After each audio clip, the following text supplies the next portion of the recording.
And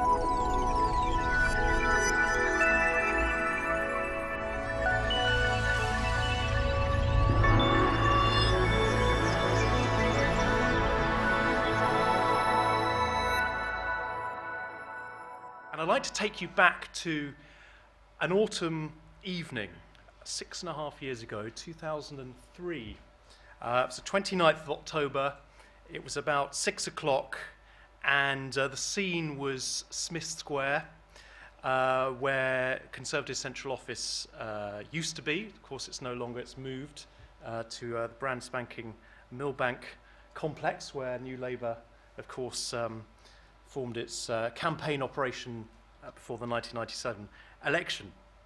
And it was a windswept evening, and there was a bank of cameras outside, a bunch of journalists huddled together, and out of the front doors came Ian Duncan Smith.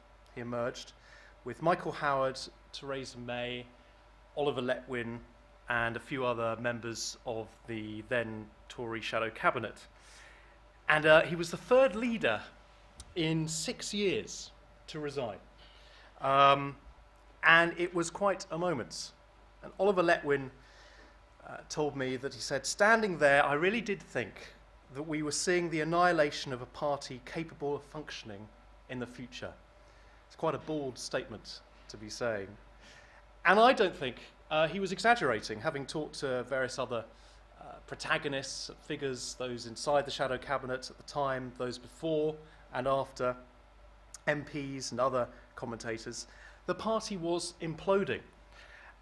It was teetering on the brink after years of infighting, mutual suspicion, mistrust, backbiting, organisational disarray, financial difficulty, and a demoralised party in Westminster and in the country. And the party in the country was shrinking as well. So the book really charts a story of how it got to this point and what happened next. So it's really, the first half of the book is the decline and fall of the Conservative Party as we knew it. And then at that point in 2003 through to 2005, and the crucial point after the third election defeat in 2005, the survival instinct, what kicked in, and how the party has tried to recover, how it's tried to revive itself since this period in the leadership. And I've tried to do this by tracing the narrative of the political leaderships. It's not an audit of the whole party. It's not a sort of sweeping history of every aspect of the Tory party. I've tried to get to the heart of what was happening, the decision-making in opposition, the strategies that were advanced, the tactics that were employed. And during this, trying to trace another narrative, which is the people now running the Tory party. That is David Cameron, George Osborne, Oliver Letwin, Michael Gove, that inner circle who are now at the top, and what they were doing at various junctures, at various points during this bitter period of decline, and of course the nexus of the two narratives in 2005 after the third defeat. So I'll talk a bit now, first off, about the fall, the period from the early 90s or late 80s even through to 2003. And of course the roots of the decline are in the extraordinary nature of Margaret Thatcher's dominance of British politics, which of course is chronicled in so many places. The problem, I argue, happened in her third term. She began to lose touch, not only with her party and her cabinet on a number of issues, Europe being one of them, the management of the economy being another, but also with the country as a whole. And of course, the events led to the traumatic downfall in November 1990, which the party was bitterly split over what to do, whether to obviously remove her from office, which they did, and of course the aftershocks that carried on for years after that, way after John Major took over in November 1990, way after the 1992 general election. And of course the bitterness and the resentment caused by Margaret Thatcher's downfall, those who thought that she should have stayed, those who thought she was betrayed, those who thought that she had utterly lost touch and needed to go and be replaced in the interests of the party staying in office. Now, those tensions became entangled, of course, with Europe, Britain's relationship with Europe, the Maastricht Treaty, which was the landmark treaty which defined much more closely the relationship between Europe and the institutions in the European community and the European Union. And how those things, the poison that crept in during the 1990s, during John Major's government. And it was during this time, of course, just before this time, that we see the likes of David Cameron, George Osborne, Rachel Whetstone, who became an advisor to Michael Howard, Edward Llewellyn, who is now David Cameron's chief of staff. They joined at the zenith, the height of Thatcherism in 1988, when Margaret Thatcher gave her Bruges speech. And to them, this is when they started out on their careers in politics, and what I and others like Danny Finkelstein like to term the Smith Square set. They joined the Conservative Research Department. They thought they'd named Margaret Thatcher as mother. They had an affection for her and thought that, of course, she shouldn't have been removed. So they were inspired by that sort of early Thatcher period. And the interesting thing that Danny Finkelstein told me is that their experience in the 1992 election, where, of course, they were fighting against the odds, many expectations there'd be a hung parliament or a defeat to Neil Kinnock's Labour Party, that was a close bond for them. But, of course, after that period, they became schooled in defeat, not in political success, but in defeat. And that was a key bonding moment. These young men and women, very young, straight out of university, working in the research department, which is the engine room of Tory policies. So the Conservative Party became deeply unpopular, skipping back to the 1990s, and it lost both its ability to adapt to maintain a broad coalition of support, and then its hunger for office. And this is what I, and indeed Anthony Seldon in his book Conservative Century has been writing about for many years, called these are the two keys that have sustained the Tories in their century of dominance, and indeed in the 19th century and the 20th century. And during this period in the 1990s, they lost those two keys, hunger for power and ability to adapt, appeal, and policies. And those two keys were seized by New Labour. They learned that they had to adapt in order to survive. They learned, well, they didn't learn it, but they had an absolute insatiable appetite to get back into office after 18 years in the wilderness. And so this was the extraordinary period that defines, this is the backstory that defines the story I'm writing about in this book, that the Conservative Party obviously were heading towards a huge defeat, and we know, of course, the various other reasons, the indecision, the sleaze, the recession, and, of course, confronting a totally revitalised political force crafted by Tony Blair, Gordon Brown, and Peter Mandelson.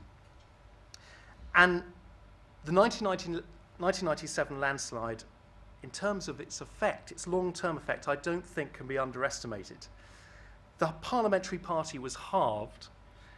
Swathes of the country were left without any Conservative representation.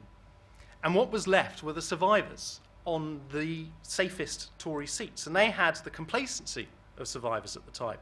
Liam Fox described the atmosphere walking around the House of Commons in May and June 1997. Many of his colleagues felt were just experiencing a glorified time out. Because they were in safe seats, they thought they were okay. They didn't have to stretch out to the marginal territory that those who had lost their seats did have to. And, of course, what was also happening was that the party membership was dwindling in the country and was becoming hollow out. Those who were ambitious in politics were deserting the Conservative Party in droves, either to the other parties or none of them. And so this was a truly devastating defeat. And I think it caused four problems, which created this prolonged state of weakness between 1997, 2003, and indeed the third defeat in 2005. One was a sudden the suddenness of the leadership elections after the defeats in 1997 and in 2001. They were sort of knee-jerk leadership contests. There was no time to pause and reflect. There was no cathartic moment. And I think this caused a lot of problems. People were not able to confront what had just happened. Instead, they were immediately thrown into these bouts of ballots and leadership contests. And of course, they were beset by the debate, the rumbling debate over Europe. And of course, what they were doing was choosing the least offensive candidate. So the first leadership election was the anyone but Ken Clarke leadership election. The second one was the anyone but Michael Portillo leadership election. And so you ended up with candidates who, in some ways, were the lowest common denominator. I mean, they had qualities of their own, William Hague, Ian Duncan Smith, but they offended least their colleagues. And so this is one of the problems why they lacked authority from the very beginning. They did not have the sort of huge mandate that other party leaders have had in the past, or indeed David Cameron did in 2005. The second problem was organisational disarray, and of course there are serial attempts to reform the party structure and revive the membership in the country, revive the party membership, giving them a vote in leadership elections. But these attempts to democratise the party were happening before they addressed the deeper problem. And the deeper problem was they were not fundamentally having a debate as to why the party became so unpopular in the late 80s, 1990s, and why it lost.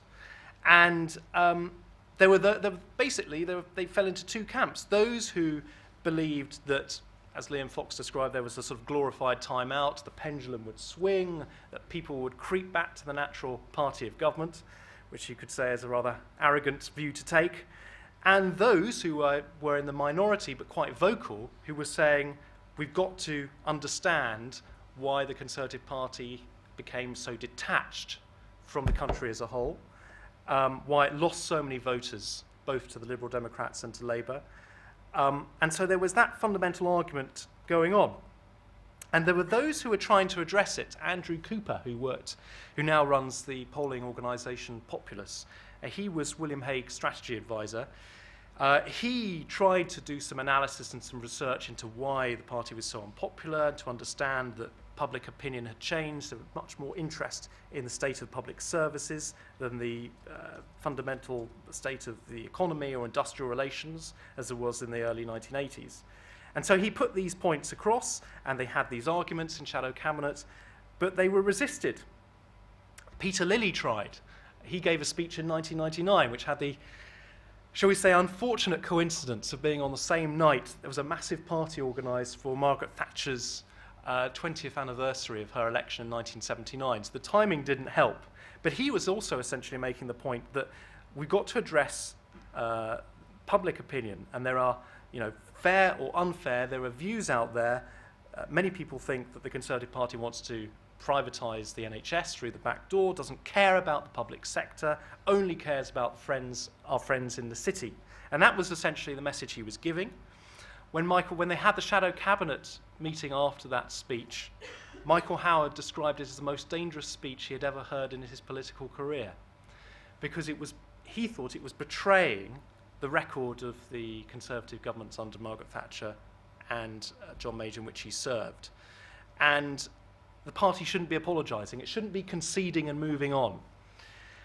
So there was essential battle in there, and those who were, I suppose, the early modernisers, those who were trying to advance the cause for change, were losing out. They were being outgunned by those who were putting much more vociferously the sort of conservative with a small c, shall we say, viewpoint. The third problem was the fundamental attempts to, basically the fundamental lack of quality of leadership and the weakness and inexperience of the leadership. William Hague, of course, was very young when he became leader. He was 36, so he was 3 or 4 years younger than David Cameron was when he was elected. And it was difficult for him to forge a line, forge find a compromise to get through this debate on either side of him as to whether to concede and move on and modernise, and to stick with policies in the past and not abandon any territory. And he said to me that I really wondered if we could keep it together at all, that if I'd have to stand down. So there were so many pressures. I mean, he was struggling to cope with it, and of course the party retreated into its comfort zone. It began talking just about crime, immigration, Europe in the 2001 election. And then, of course, the fourth major problem was, of course, the Blair honeymoon, which lasted well beyond its first term. The economy was growing, there was a huge majority, and as I'm sure Matthew will say, it was all about reassurance, reassurance, and reassurance. Bank of England independence was just one example of having to reassure those voters that came across to the new Labour tent. And, of course, now the young generation, the Notting Hill, the Smith Square set, the Camerons, the Osbornes, Boris Johnson, they were all in Parliament after 2001. And Boris Johnson told me that in one of the Prime Minister's question times when Ian Duncan Smith was leader and Tony Blair was in his element just after 9/11, a huge sort of stature at that point as a statesman, and Boris Johnson told me that George Osborne was sitting next to him, and Osborne turned to him and said, "The simple reality, Boris, is that the Conservative Party is not going to recover until Tony Blair ceases to be Prime Minister." And I think there's a lot of truth in that. So anyway, I get back to the point of where the party was imploding, and I won't go over the sort of the sheer drama and horror by the seaside that was the Blackpool conference in 2003, where the plots against Duncan Smith were occurring. But let us just say that it got so intolerable that the whips had to take control of the party. Various MPs were encouraged to write in to the 1922 committee, the chairman of the 1922 committee, to force a vote of confidence in Ian Duncan Smith. Ian Duncan Smith, of course, had in his own way attempted to broaden the appeal of the party, but he lacked the communication skills at that point to do so, and the party was imploding. And this was the point where the question of survival came in.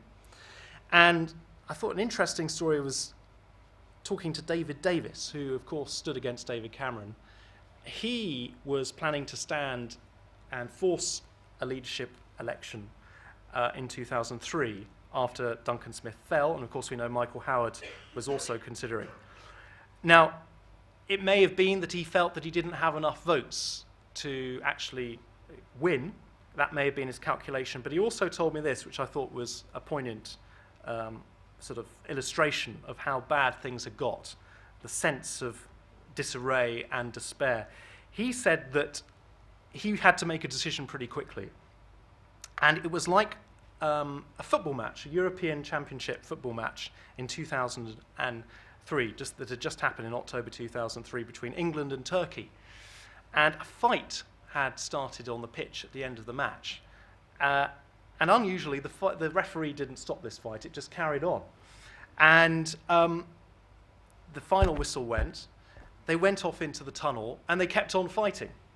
And he said this was the same with the Conservative Party. He said if there had been a leadership contest, the third or fourth in 6 years or so, it would have been like the fight in the tunnel that would kept on going, and Labour, Tony Blair, would have called an election early, and the party would have not been in any state to fight an election, and possibly there would have been a sort of catastrophic result, even more catastrophic than 1997 and 2001.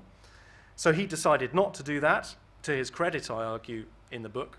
Michael Howard, of course, was crowned as leader, and it was described to me by one of those who worked for him at the time that the grown-ups were back in charge. He brought back people who had worked for Margaret Thatcher, like Stephen Sherborne, who was her political secretary. And he tried to promote these new faces, those who had worked for him, like David Cameron had been his special advisor. And so Howard at least provided some sort of stability to the party. There was no big idea, there was no sense of how we're going to revive it. That really wasn't on the agenda. That wasn't his sort of style as a politician. He wanted to deliver concrete policies. But there was no big debate as to how the party was going to recover, as there had been attempts under William Hague. But what he did do was promote new faces, younger faces. So he promoted George Osborne and David Cameron. They joined the Shadow Cabinet in 2004. And what he was trying to do was at least turn a new leaf and give a new generation a sort of toehold or foothold in the party of the future. Now, of course, the party headed for another defeat. But 2005 defeat was obviously heavy, but it was perhaps not the calamitous result that could have happened 18 months before Michael Howard took over, I would argue. I think he actually brought some semblance of stability. As one shadow cabinet figure told me, he got the buses to run on time in the Tory party. That's what he managed to do. And he made a great virtue of accountability during that election campaign, and he said, of course, the day after that he was going to stand down. But his original plan was to stand down in very short time and, of course, force another leadership election, and the same problem that I mentioned before, have a sudden leadership knee-jerk reaction. And, of course, David Davis, having passed off the opportunity to stand before, was now primed to stand. He was the front runner. But those around him, including his wife, including Rachel Whetstone, his erstwhile advisor, persuaded him to hang on and stay in there and give this new generation a chance to get involved and actually run for the leadership as well. And of course, this is when what happened, it created this period of fertile debate. It was very different after 2005. As opposed to 2001 and 1997, there was a period of reflection. There were presentations given by various people to the Shadow Cabinet and the Parliamentary Party about how unpopular the party had become. And this is when Steve Hilton became much more influential in Tory politics. He had worked for Michael Howard. He, of course, was a member of the original Smith Square set, had worked with David Cameron, Rachel Whetstone, and others, Edward Llewellyn, in the early 90s. And he came back to the service of the party, had done a lot of research showing that many parts of the party's brand was essentially unpopular, and that had to change. So there was this debate, and Steve Hilton encouraged David Cameron, who was not in the slightest bit interested in standing for the leadership immediately after the defeat. But within a few days, he changed his mind. And interestingly, it's interesting that he was obviously very young. He'd been in Parliament for 4.5 years, barely. He'd been in the Shadow Cabinet for a year, less than a year. But those around him were saying, you've got to stand. And also in the book I talk about how actually Michael Howard thought that George Osborne should stand as well, hence him offering the Shadow Chancellorship at that point. But in the end, George Osborne didn't want to. David Cameron was persuaded. He was the rank outsider. David Davis was the complete front runner, as we recall. And at one point, those around Cameron were saying, look, you're not going to win this. Why don't you save it for another time? You're just laying a marker here. And interestingly, he said, I can't pull out now. Someone's got to stop David Davis. And if I don't win now, it'll be in 2010, 2016, and we'll be out for a generation. So I thought it was an interesting illustration that actually his ambitions had firmed up very quickly indeed.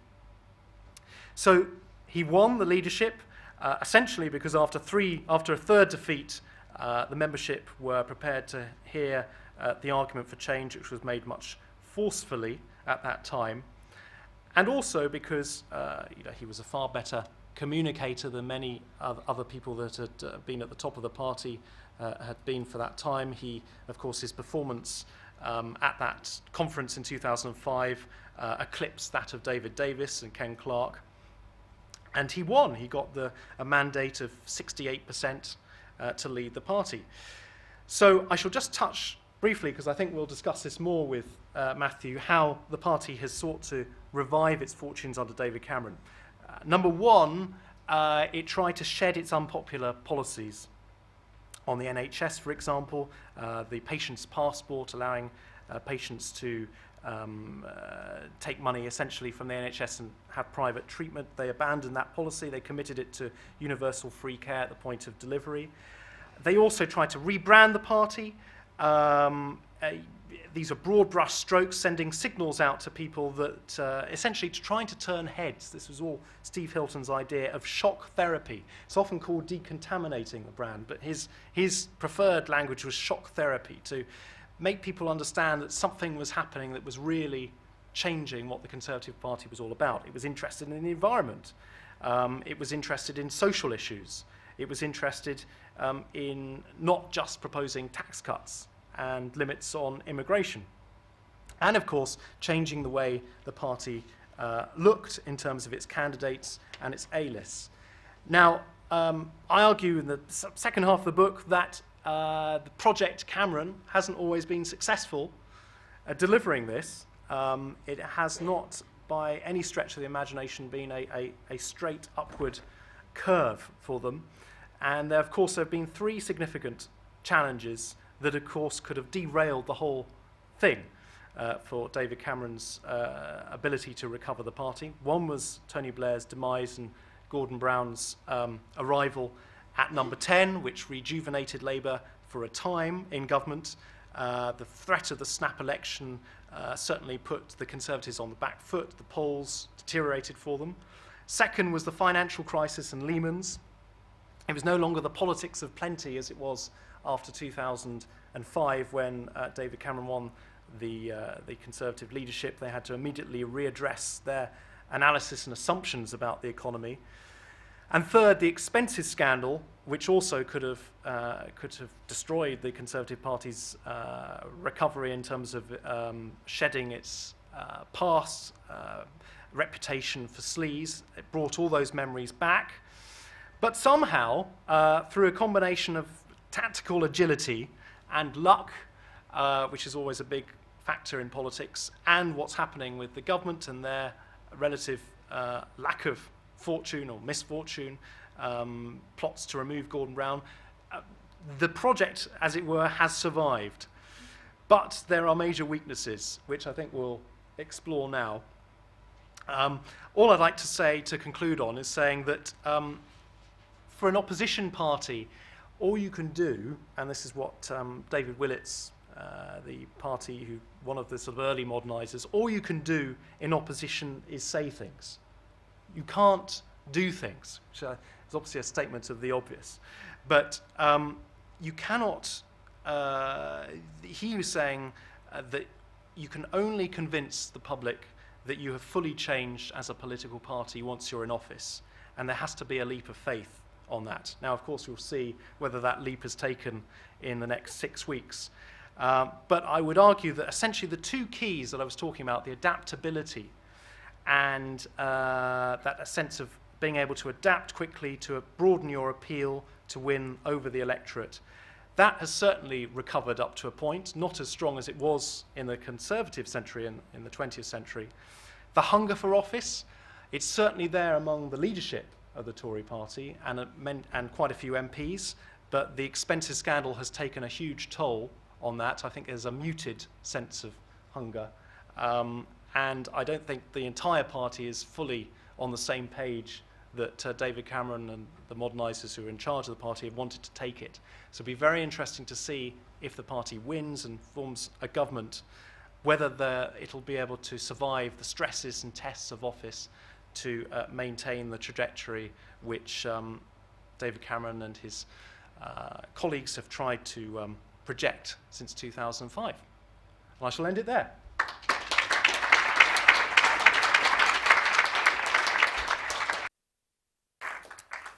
Well, as you can imagine, I could quite happily take up the next 25 minutes just by asking questions myself, but I'm sure there'll be questions from you. So I'll just start off with 2 or 3 questions and ask you to answer them as quickly as you can, Peter, so that we can open it up. So the first question is, how kind of iron is the law here? That basically what happens is that parties in office become damaged, they lose touch, they become divided, the wear and tear of government pulls them apart, a kind of process of entropy. They lose power, they spend a bit of time in recrimination and denial, they go through a kind of superficial period of reform which isn't very deep, and then finally and eventually they kind of get it, they make the changes that are necessary and they come back into power. I mean, is this a kind of, how possible is it to disrupt that process, or is it just kind of natural, and will the equivalents of you and I be sitting here if the Conservatives win this election in 2022 discussing how Labour came back from the Brink? It's a very interesting question, because we've had two periods over the last 30, 40 years of extraordinarily long single party in office. The Conservatives were in office for 18 years, extraordinarily long period.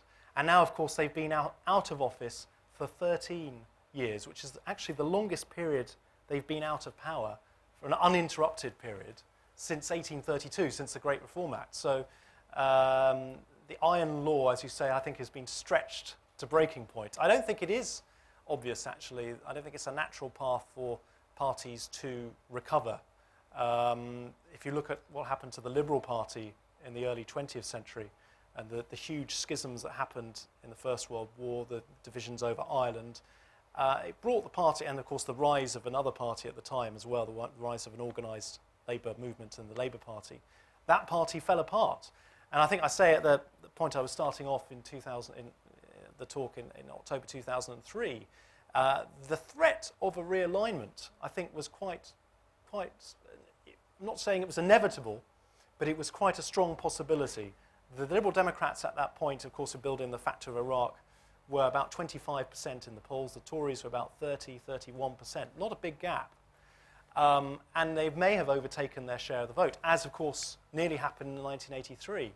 I think at that point in 1983, when Labour had their landslide defeat under the late Michael Foot, it was very close. I think obviously in terms of seats it wasn't, but had the alliance, the SDP, overtaken, I think there could have been a serious question as to whether Labour could have continued in its current form, whether there would have been a huge realignment with the SDP, more Labour members joining the SDP and some sort of shift. But the converse is possible as well, isn't it? Which is that Labour lost surprisingly and traumatically in a way. Well, it always defeats the traumatic in 1970, but it was back in 1974. So the other thing we kind of assume, what you're saying is on the one hand, it's possible for parties actually to lose it completely, to fragment. Yeah. But it's also, we don't have to assume it takes 3 terms for you to kind of pull yourself back. Indeed. And as you say, and also the Tories did it after 1945 and after 1974. And in fact, historically, the Tory party has a better record in opposition. And this is why I thought it was interesting to write this book.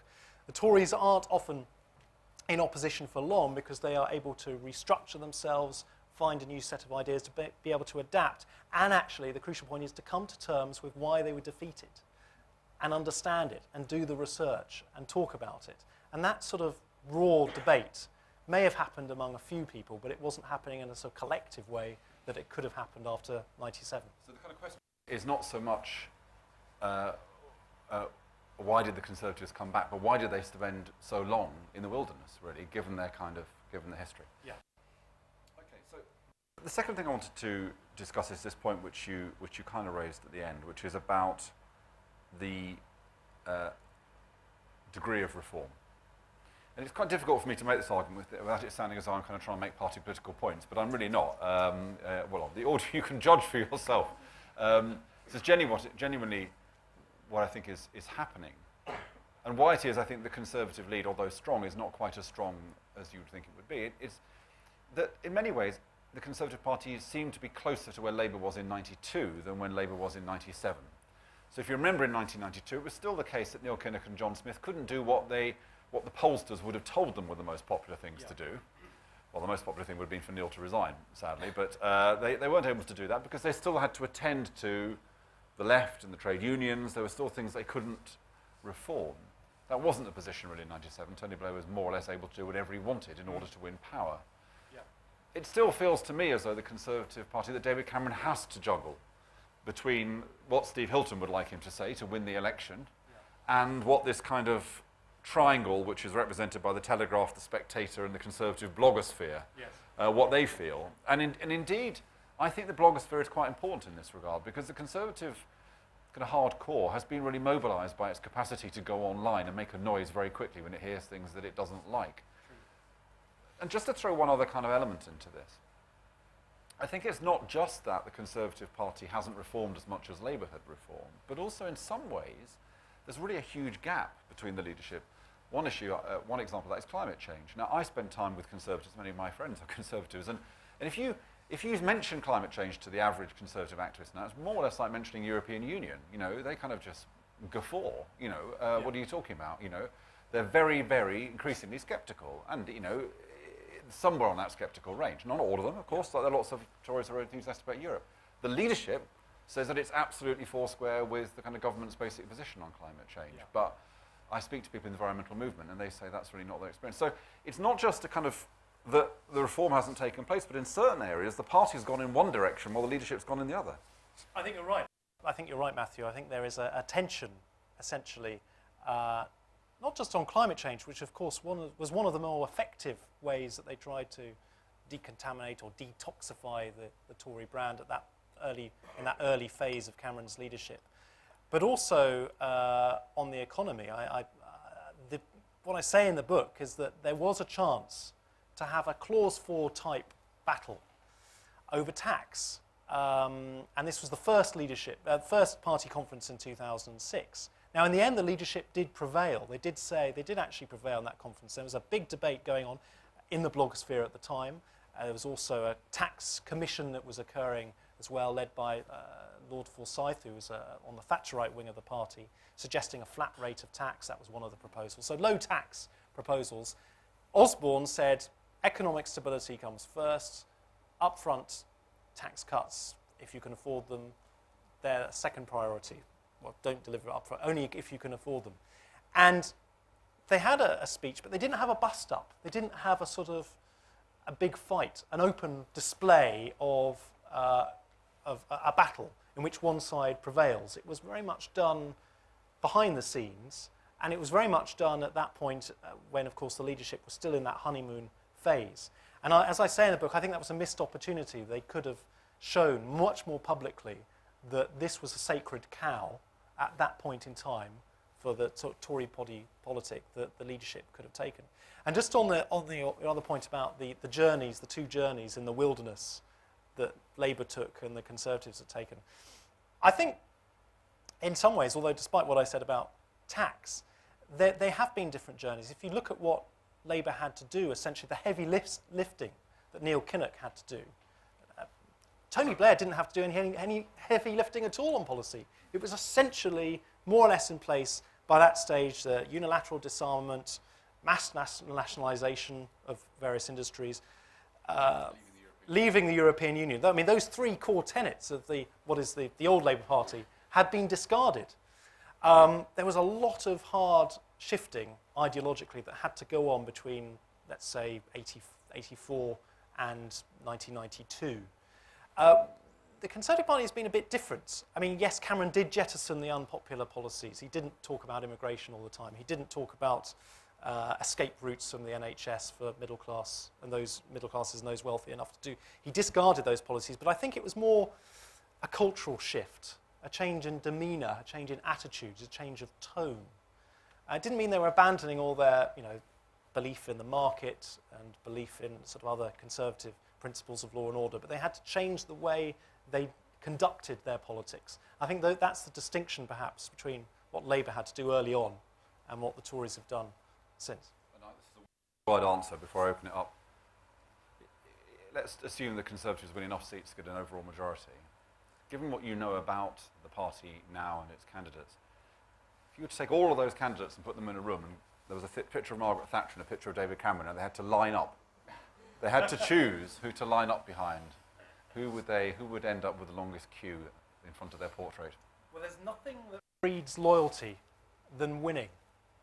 And I think, interestingly, as you say, if they form a bare majority of one or two, over half the parliamentary party will be of new MPs. It'll be completely different. So I think their loyalty probably will, in the first instance, be to David Cameron.